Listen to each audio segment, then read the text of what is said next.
Hey, how's it going, guys? It's Boo from Mile High Distilling. Today, we're actually just going to be fermenting a vodka. Now, vodka is a really interesting spirit because depending on which way you go and which ingredients you use, it can be a messy, difficult spirit to make, or it can be very, very simple, which is why we usually recommend beginners start with vodka this way that we're going to be showing you. A vodka, keep in mind, it's a neutral spirit. You want it to be as neutral as possible. You want it to go down and just have it taste like nothing but in your face alcohol, which makes bases sort of interesting on it. Think about something like sugar. Sugar is a very easy, simple base to work with, and it's as neutral as it gets. There's really nothing imparting different flavors like you would get with grains or potatoes, which are two other ways to make vodka. So it's a great way to go. It's not to say that it's the right way to go. Potato vodka is definitely for a certain person, and there's definitely in that potato, you can increase the body of the vodka, change it that way. But if we're just going for a neutral spirit, why not just do it a real simple, easy, cost-effective way? We don't have to worry about cooking the starches in those potatoes or those grains. We don't have to worry about big loads, 20 pounds worth of grains or potatoes, and straining that out. We're simply going to be using water, dumping sugar on top, and dumping yeast on top of that. And right there, we have vodka. So without further ado, let's begin. So just for clarification before the recipe starts, this recipe will be for a 6-gallon batch of vodka. You can scale that up and down as you need, and you're seeing that's what I'm doing. We're going to repeat this recipe 4 times. So I'm going to end up with a total of 24 gallons worth of this recipe. And the reason for that is for future videos on this channel, guys. We have a ton planned for January, and I'm going to need a lot of nice, clean spirit to do it all. So we're going to have 4 buckets, and all we're doing is we're going to repeat that same recipe that you're going to see here 4 times for me, as many times as you need. You can also scale back to a 5-gallon batch, and I'll show you a little more how to do that as well. But yeah, why not get started? So how we're initially going to start is we're going to be filling this bucket with about 3 gallons of hot water. Reason for that is we want that sugar to dissolve when it hits that hot water. So it's important to have your hot water in here first. We're going to bring that sugar in, stir it around, and get that sugar dissolved. And the reason I'm not going all the way up to 6 gallons with that hot water is because, remember, our water then has to be cooled down enough to where yeast can be pitched in this bucket without it dying off. So 3 gallons hot water, dissolve our sugar, then top off with 3 gallons cold water. And in that process, it's called cold crashing. We're going to be bringing that temperature down, hopefully enough to do things. I might have to come back the next day when everything's fully cooled off, but we'll pitch our yeast after that, and we are done. I mean, this is going to be a short video. But guys, you know what? I think I need a shot for good luck before we begin our fermentation here, right? I got enough for 4 little sips, 1 for each bucket. Good luck on each, okay? If you got a drink in your hand, or if you want to pause this video and get one, please have a sip with me. Thank you guys for watching. Once we have our 3 gallons of water per bucket of hot water, we're going to be adding our sugar. The amount of sugar, there's a few small things contributing to how much. The best rule of thumb I can give you guys that can scale all the way from a 1-gallon still to a 300-gallon still is to use around 2 to 3 pounds of sugar per gallon of water. That's a pretty straightforward figure. It doesn't get too skewed. Different yeasts are going to operate a little bit differently and change those numbers. You could be using an excessive amount of sugar. In most cases, you wouldn't really use too little, but you might be using too much if you use maybe a lesser energy yeast. For the nature of this recipe, what I'm doing is using a Still Spirits vodka yeast. That's a yeast designed to work specifically with vodka. And I'm using 14 pounds of cane sugar. You can use dextrose, you can use table sugar. I like my cane sugar very pure, and I love that yeast. So that's kind of what I'm doing. But again, 2 to 3 pounds of sugar per gallon of water, and then your desired yeast will get you pretty good results regardless.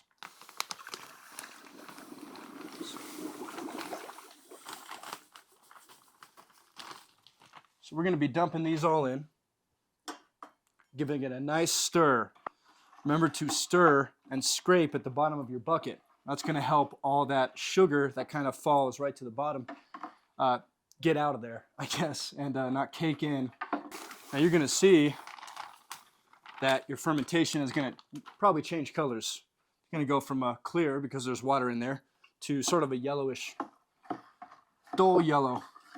And that's normal. That's the sugar particulate that you're seeing. Now some people say that adding sugar, the more sugar you add, the more of a bite you get on your spirit. And I think there's some truth to that. But the thing with vodka is it's such a high proof, and you're distilling it usually through a reflux column, which removes a lot of those volatiles. So I really don't notice it when I'm doing neutral spirit like vodka very much. That's why I like sugar so much for my neutral spirit, because it doesn't impart any flavors from grains, no crustiness, earthiness, nothing like that. And then you're not really getting anything if you're to use like potatoes. Well, potatoes don't really have a lot of flavor anyway, so it'd be a pretty good base, but they're so messy, and you're taking all that difficulty out when you're doing sugar. So sugar is my go-to for vodkas and a lot of my gins as well, because again, those gins you want to start as a neutral base, and then you add your botanicals in the process, right? So having a base that's as neutral as possible is only going to enforce the flavors from your gin even more.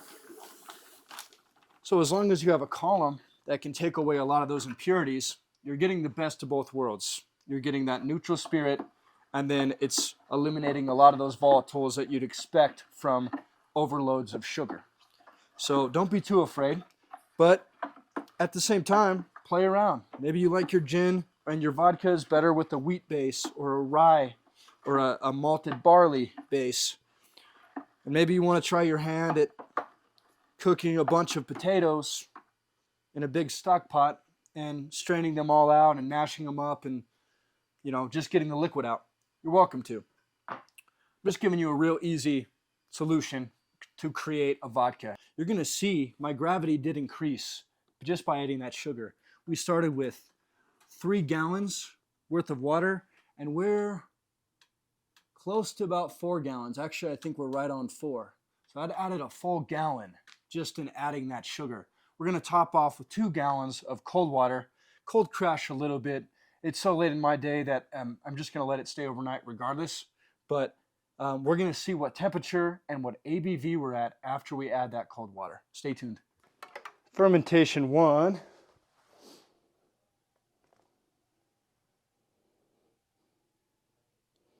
And we're sitting at a gravity of 1.100. Now that's going to translate to about 14%. You can get up to 20 with vodka usually and be safe. We're going to keep it where it's at and proceed from there. And seeing as my other fermentations are hitting all about the same, I think it's fair to say that we are ready to pitch our yeast as soon as temperature will allow. Let's check our temperature, and then I'm going to repeat that process through all of these buckets, just make sure everything is consistent. Consistency is key in recipes.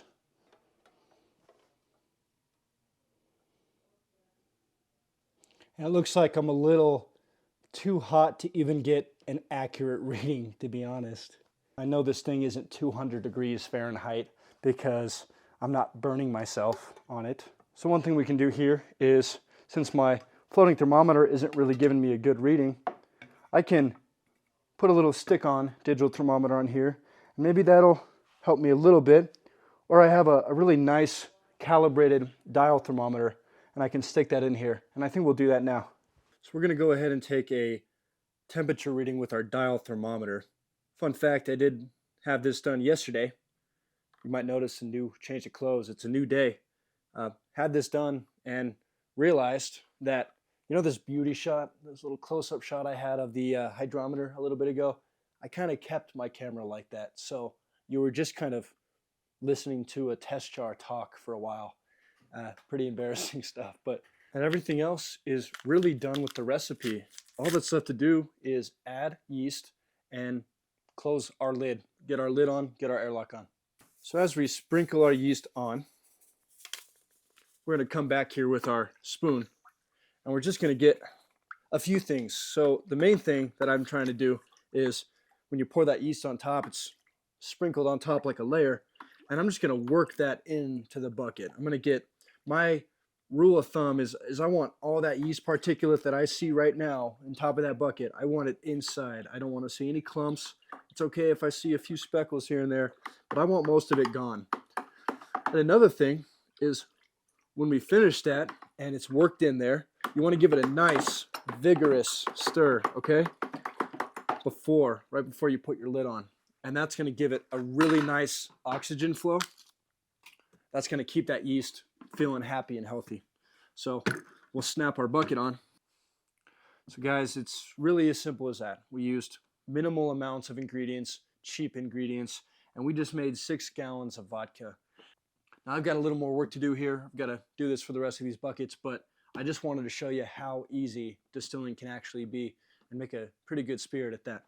Thank you guys so very much for watching. Please be sure to like and subscribe if you enjoyed this video. Remember, we've got to also distill this. We've got a video coming out where you're going to watch this being distilled. We're even probably going to infuse it, give it like a little bit of a nice little maybe lemon vodka, citrus vodka. We'll play around. We'll discover some things, and I hope you guys are along for the journey. So wanted to thank you so much for watching. See you guys.